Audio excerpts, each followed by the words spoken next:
Écoutez, Sichot Relek Rafé, première Sicha sur Noach. Alors concernant Noach, il y a une explication des sages qui nous dit la chose suivante. On lui reproche de ne pas avoir prié pour les gens de sa génération, pour qu'ils soient épargnés du déluge. Quand on regarde Abraham, avant la destruction de Sodome et Gomorrhe, de Sodome et Amora, il a prié pour eux. De la même manière, Moshe Rabbeinu, quand les Juifs ils ont fait le veau d'or, il a prié pour les Juifs. Noach n'a pas prié pour sa génération, et on va lui reprocher.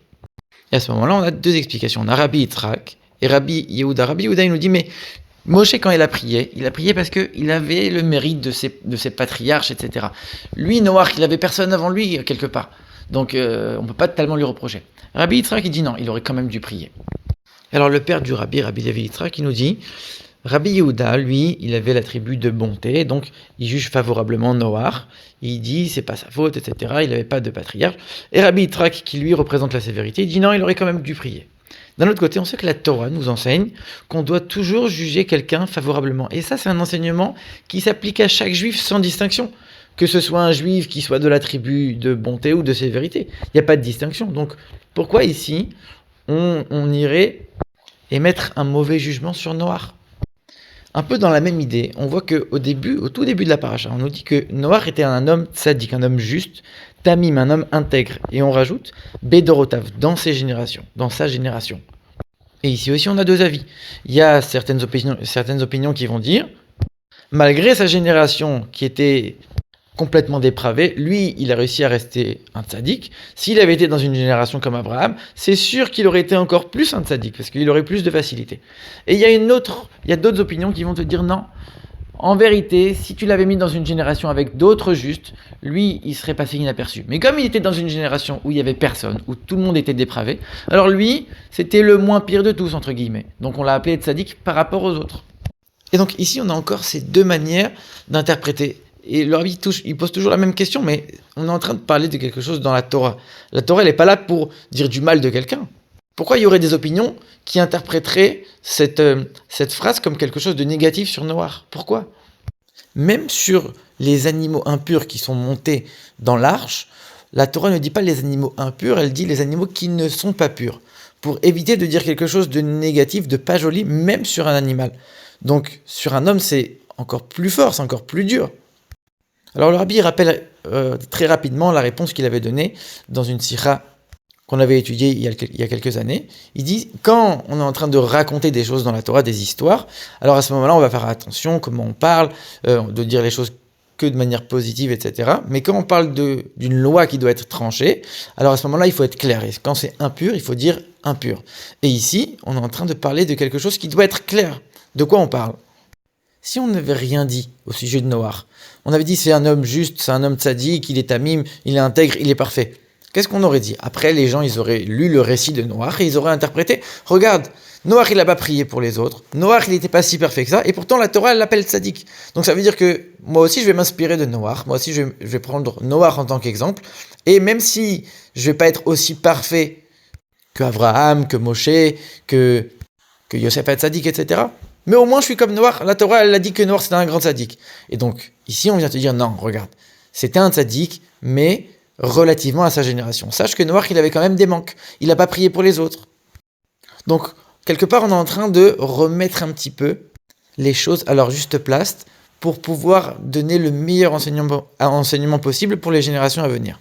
Pour ne pas qu'on en arrive à se tromper et à prendre des mauvais exemples. Donc, on a besoin d'être clair à ce moment-là. Et donc, c'est pas pour dénigrer Noach, c'est pour donner un enseignement clair pour les générations à venir. Et donc maintenant, on comprend beaucoup mieux.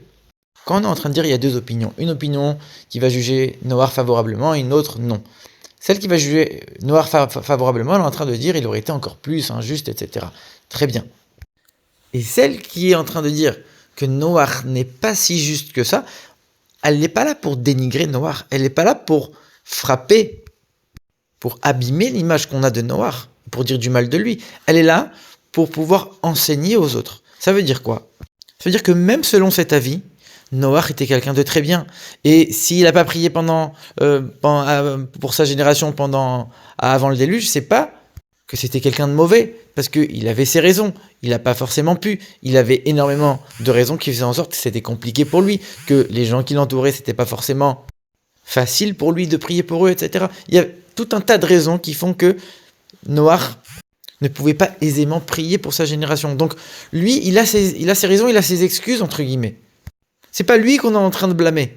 Par contre, venir enseigner aux générations suivantes le modèle à suivre, on est obligé de remettre les choses à leur place.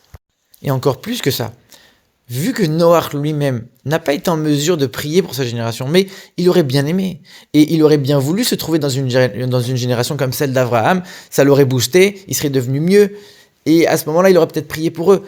Donc, il aurait bien voulu arriver à ce niveau-là, il aurait bien voulu, mais il n'a pas pu, avec son niveau à lui, il n'a pas pu. Mais le fait que nous, aujourd'hui, on va enseigner, voilà ce qu'il faut faire, voilà ce qu'il ne faut pas faire. Nous, malgré tout, on doit prier pour les gens autour de nous. Et au contraire, on n'est pas en train de dire, regarde, Noach n'a pas fait ça, moi non plus, je ne vais pas le faire. À ce moment-là, on aurait entériné, on aurait mis un sceau sur ce comportement que Noach lui-même ne voulait pas. Alors que, en venant montrer et marquer bien, il y a une différence.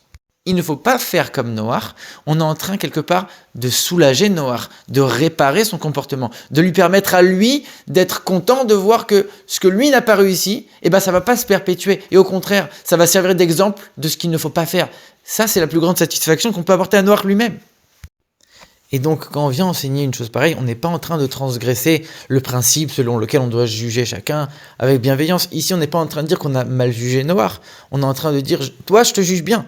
Par contre, les autres, je vais essayer de leur donner le meilleur enseignement possible. Mais toi, je sais que c'était pas ta faute. Et l'enseignement, pour nous, il est le suivant. Parfois, quelqu'un pourrait être amené à penser, regarde, j'ai fait mon maximum, j'ai essayé de développer autour de moi, j'ai essayé d'amener de la lumière autour de moi. Non seulement moi, j'ai tout fait pour progresser, pour évoluer, pour avancer, mais j'ai aussi motivé les autres, j'ai aussi essayé de diffuser le maximum de lumière à un maximum de personnes, et ça n'a pas marché. Ça n'a pas marché, alors moi j'ai fait mon travail, moi je me suis occupé de moi-même, j'ai fait ce qu'il fallait autour de moi, et je suis quitte. Et ça n'a pas marché, mais on ne pourra pas me reprocher, moi je suis quitte. Et c'est vrai que d'après les règles de la Torah, d'après ce qu'on demandait à ce monsieur de faire, il l'a fait. Et donc ça, on ne peut pas lui reprocher. Malgré tout, on lui dit, continue à prier pour eux, continue à t'occuper d'eux, même si ça n'a pas encore marché. Et Dieu fera en sorte qu'à la fin, ça finira par marcher. Et comme c'est écrit qu'à la fin des temps, les Juifs vont faire tchouva et immédiatement, Mashiach arrivera, ils seront libérés.